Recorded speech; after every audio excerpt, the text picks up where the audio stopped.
আসসালামু আলাইকুম সম্মানিত ভিউয়ার্স, দেখতে পাচ্ছেন আমার সামনে ডেল্টা অডিও P7001 প্রফেশনাল পাওয়ার অ্যাম্পলিফায়ার। এটা 7001, এটা ফার্স্ট মডেলের, অনেক আগের এটা ডেল্টা। সাধারণত এই ডেল্টা এখনও কারোর কাছে দেখা যায় না। তো এই ভাইয়ের কাছে, যে ভাই আমাদের কাছে নিয়ে আসছেন, এই ভাইয়ের কাছে আরও কিছু মাল আছে অনেক পুরাতন। এবং আমরা এখন যে ডেল্টাগুলা ব্যবহার করি বা বাজারে পাওয়া যায়, সেই ডেল্টাগুলা class AB high power ground bridge circuit দিয়ে তৈরি করা। কিন্তু এই যে ডেল্টা দেখতে পাচ্ছেন এই মডেলের, এই ডেল্টাটা হচ্ছে ক্লাস H 2 স্টেপ। তো আমরা অধিকাংশ 2 স্টেপ বা 3 স্টেপ সেটগুলো সার্ভিসিং করে থাকি। তো কিছুদিন আগে আমরা ডেল্টা অডিও P9001 আপডেট ভার্সনের একটা অ্যাম্পলিফায়ার হেড সার্ভিসিং করছিলাম। সেখানে আমরা বলছিলাম এটা একটা 2 স্টেপের সেট। স্টেপ কীভাবে হয় আপনাদেরকে একটু বোঝাই। এই যে একটা ট্রান্সফর্মার দেখতে পাচ্ছেন, এই ট্রান্সফর্মার ভিতরে যতগুলো ভোল্টেজ হবে ঠিক ততগুলোই স্টেপ হবে।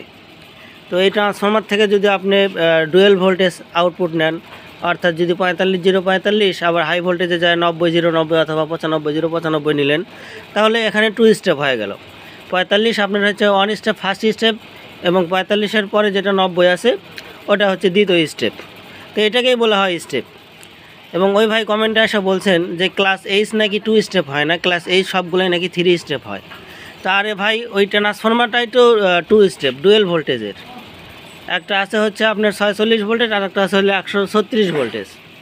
তো আপনি ওখানে হচ্ছে মিড ভোল্টেজ অথবা হাই আর লো আছে, আপনি মিডিয়াম ভোল্টেজ ওখানে কোথায় পাইলেন আপনি?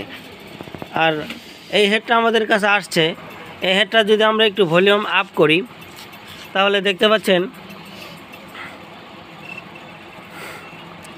ভলিউম যদি আপ করি আমরা, তাহলে এখানে একটা থার্মাল লেখা আছে। তো দেখতে পাচ্ছেন এখানে সিগন্যালের লাইটগুলা ফেলতেছে। আরেকটু যদি ভলিউম আপ করি,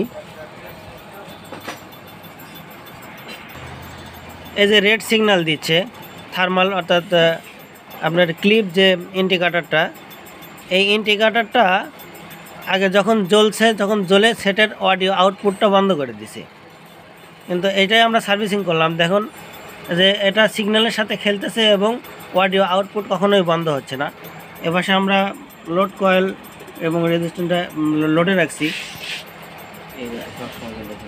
এবং এই যে এখানে একটা বোর্ডের সাথে সিগন্যাল ইন্ডিকেটার, এই ইন্ডিকেটারটা যখন এই পাশে লাল বাতি জ্বলতো ওটা জ্বলে আটকে থাকতো, এই দেখেন লাল বাতি চলে গেছে।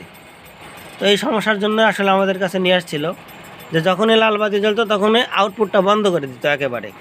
কিন্তু এখন আমরা সার্ভিসিং করছি, আলহামদুলিল্লাহ লাল বাতি জ্বলতেছে ঠিক আছে হাই প্রেশারে, কিন্তু আউটপুটটা কখনোই বন্ধ হচ্ছে না। এটাই আমরা সার্ভিসিং করলাম। তো আশা করি আমাদের ভিডিওটা ভালো লাগবে। অনেকের কাছে আমাদের ভিডিও ভালো লাগে এবং অনেক ভাই আমাদের ভিডিওর নিচে কমেন্ট করে থাকেন যে ভাই কীভাবে কাজ করলেন, ফুল ভিডিও তো দিলেন না এবং কাজটা দেখাইলে উপকৃত হইতাম। তো আসলে ভাই ভিডিওতে অত বিস্তারিত দেখানো সম্ভব না বা বলাও সম্ভব না। আমি এই জন্য ডিসক্রিপশনে আমার নাম্বার দিয়ে রাখি, এবং আমার নাম্বারে যদি কেউ কল করে আমার যতটুকু জানা আছে আমি ততটুকু তাদেরকে বলে দিই এবং সহযোগিতা করার চেষ্টা করি। এজন্য যদি কোনো প্রয়োজন হয় তাহলে আমার সাথে ফোনে কন্ট্যাক্ট করবেন। ভিডিওতে সব কিছুর সমাধান দেওয়া সম্ভব না। একই হেড সেম প্রবলেম বিভিন্ন জায়গার থেকে সমাধান হয়। দেখা যাচ্ছে আমি এক জায়গা থেকে সমাধান করলাম, আপনার কাছে আর একটা হেড আসছে, আপনি অন্য জায়গা থেকে সেটা সমাধান করতে পারবেন। এই জন্য বিভিন্ন ওয়েতে সমাধান হয়। সেটার জন্য আপনারা কমেন্টে উল্টাপাল্টা বলবেন না। যদি কিছু জানার থাকে বা বোঝার থাকে অবশ্যই ডাইরেক্ট আমাকে কল করবেন। ধন্যবাদ সবাইকে।